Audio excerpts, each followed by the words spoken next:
Ladies and gentlemen, hello and welcome to the channel. I'm Stylosa, and in this video, we are going to discuss a new ability coming to Mercy. That's right, once again, Blizzard are looking at changing one of Mercy's abilities.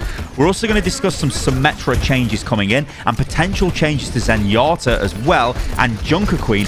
Also, Sojourn is under the microscope, and we're going to talk about Blizzcon returning next year in 2023 and how that's probably going to contain a lot of Overwatch 2 content and maybe, just maybe, gives away the actual launch date for Overwatch 2's PvE, which could be November next year. So let's do this.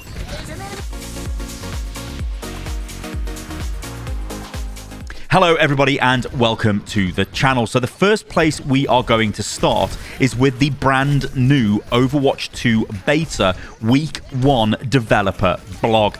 Now this breaks down what the devs are trying to work out, what they're trying to fix, what they're trying to do in this beta. Now we do know that the updates to this beta have been delayed because of some technical issues, so I would have imagined that we would have got a balanced update maybe earlier on in this week. However, we have the details here from Blizzard from the blog post, and this is what they say.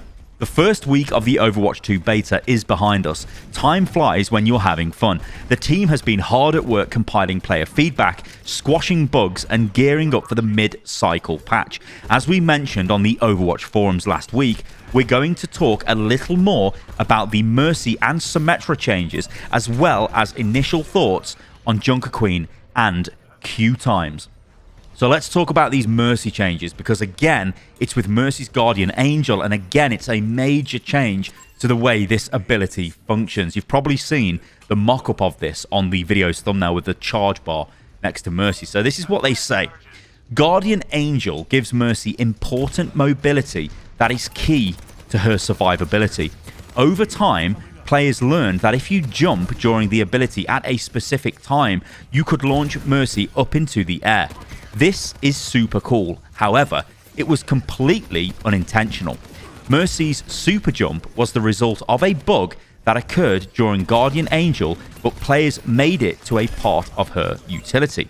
We like the idea of a bug turned into a feature, so the changes to Mercy in this beta were meant to make the super jump more reliable and consistent. We saw some issues with the implementation of this latest version throughout the first week of the beta, so we'll be changing up the ability in the mid-cycle patch. Our goal with the next change is to give players even more control over Guardian Angel while also increasing its flexibility. Now, before I read the next paragraph off, which details the ability, it's still insane to me that this actually made it to the beta, because within a matter of seconds, if you loaded into Mercy and you spammed Guardian Angel towards a target, you would realize that you instantly get launched up into the air. This makes it impossible to get reses off by diving towards the target and trying to res them, because you dive towards them, and if you wait a little bit too long, suddenly you burst up into the air. It is absolutely crazy, and I don't know how something like that gets through like the developers' internal test builds. It's weird. Anyway, they've decided to change it, and change it in a pretty big way. So this is what they're doing. After the patch, Guardian Angel will now... sorry, let me start that again, because it's not now, it's not, and it's crucial. After the patch, Guardian Angel will not automatically launch Mercy into the air, but it will now have a meter that charges while the ability is active. When cancelling Guardian Angel with jump, Mercy will now be launched into the direction she is facing. The more charge she gets during the ability, the more momentum the launch has when she cancels it with jump. We're looking forward to seeing how the community engages with this ability in the beta to get Mercy ready for the launch of Overwatch 2. Okay, now this is mental. This sounds crazy. So this is the way it works. You look at a target and you Guardian Angel towards them, and the charge bar is building up. And it must depend on how far away the target is as well. You probably can't do this with targets that are standing right on top of you. We're going to need to work out the ranges and stuff in the beta build. However, you Guardian Angel towards a target, your charge bar starts building up. And the higher the charge bar is, the more momentum you get when you jump to cancel Guardian Angel, but you don't actually jump, you just fly forward in the direction you're facing. So this would mean you could Guardian Angel towards a target and then turn around looking at a different target, maybe an escape vector, or you want to access high ground, and then you look at the high ground, cancel the jump and fire yourself but will cancel with jump, Guardian Angel, and you fire forward with momentum to the high ground. That is mental. This could actually be the biggest single buff to Mercy in the history of the game, if it works. And it might not work because the early version of this didn't work, but we'll see. But I think this is a really, really cool change. If I was a Mercy main, I would be very excited about this one. Let me know what you think about it in the comments below, guys, because I think this is a really cool, really super cool change for Mercy. Let's move on to Symmetra. Now, Symmetra, I made a video on this, and I was like, yeah, she's the worst hero in the game because she's just got no identity. So what are you doing, Blizzard? Sort it out. And this is what Blizzard say. We recognized in the first beta that Symmetra didn't quite fit into the play space Overwatch 2's changes were defining. Faster paces, more engagement, less barriers. There are fewer tanks that Symmetra can use to charge up, and the removal of Assault 2CP maps takes away a defensive stage that she previously shined on. We expected the changes to Symmetra's teleporter and secondary fire projectile speed to be the primary solutions, but we overshadowed these with other nerfs. One of these nerfs was no longer gaining ammo from barriers, which we removed to put power back into her ammo capacity since barriers are much less prevalent. Our reasoning for some of the other nerfs was that Symmetra is already a statistically strong hero, and we feared these changes alone would push her over the edge. That said, one of the only benefits of this beta is that we can make changes and iterations prior to launch. We're currently trying out the following changes in internal tests. Secondary fire projectile size increased from 0.5 back to from 0.4 back to 0.5. So this is going back to the original size. Secondary fire charge time reduced from 1.2 seconds back to 1. Teleporter cooldown reduced from 16 seconds to 12 seconds. Additionally, we have other changes for her in mind that we're currently testing internally. This iteration changes her primary fire beam to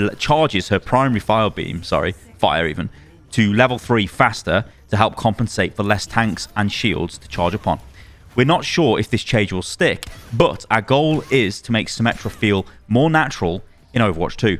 And I think this doesn't do anything, does it really, these changes? I read this and I'm like, okay, her beam's going to be stronger, and her alternate fire is a bit stronger, and she can teleport a bit quicker. But, I mean, does this really solve the Symmetra issue? Which is essentially Reaper, Mei, any other close-range hero. Even a Junkrat is more effective at close range, I'd argue, because you can spam like concussion mines and grenades into people at point-blank range, where that's where Symmetra's power is. Symmetra is a piss-weak alternate fire at range, and it's pointless. Like, why would you, if you're going to spam from range, play Hanzo? You know, there's all these issues with this hero where every other hero in the damage roster is better than this hero at what it's supposed to be good at, because Symmetra is weak close range and kind of weak, well, very weak long range, kind of weak close range. And yeah, so what does she bring to the table? Turrets? I think turrets need removing from the game because I don't think they work well with Symmetra. She needs something completely different. She needs a total overhaul. So I don't know. This seems a bit weak to me for a change. But yeah, let me know in the comments below what you think, especially if you're a Symmetra main, because I think she suffers a hell of a lot from the removal of 2CP, because that's where she really, really did shine. It's all about Junket's Queen and continued testing and all of that jazz. So over the past week, we've seen tank queues surge with the release of Junker Queen, as many new players want to try out our newest hero. While this is generally something we expect when we release new heroes, we've been encouraged to see queue times improve and even out somewhat already. Our initial thoughts on her gameplay are that she fits well into the more offensive, aggressive playstyle in Overwatch 2. We fixed a few of her bugs in the upcoming mid-cycle patch, but she's still early in the testing phase. We're going to continue to watch how she performs in the beta to prepare her for our launch. There are some other heroes we are watching, like Zenyatta and Sojourn, who may need to be tuned down a little prior to launch. We like the direction of Roadhog's ultimate changes in the beta, and we are now working on making it feel more intuitive and polished. The team will continue to work on these improvements leading up to launch. In the meantime, you can expect some changes to Moira and Mercy in this upcoming mid-patch cycle. Please keep sharing your feedback and thoughts. This beta brings us one step closer, and we are thankful our community is involved in the testing. So there you go. I mean, I think that is... Zen is a very strong hero in the game right now. Now, you have to think about the way supports have been indirectly buffed by DPS having a movement passive removed. So they used to be 10% faster in the first beta. In this build, DPS now have the ultimate charge one-to-one swap up to 30%.